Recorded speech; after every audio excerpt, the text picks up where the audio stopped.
estoy haciendo?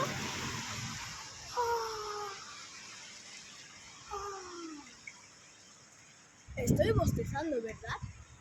Sí, estoy bostezando. Pero, ¿cómo se dice bostezando en inglés?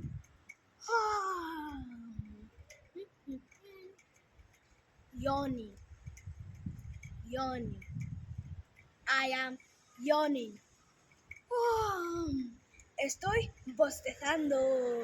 Suscribiros a mi canal La Chica Margarita para aprender más palabras en inglés. ¡Adiós!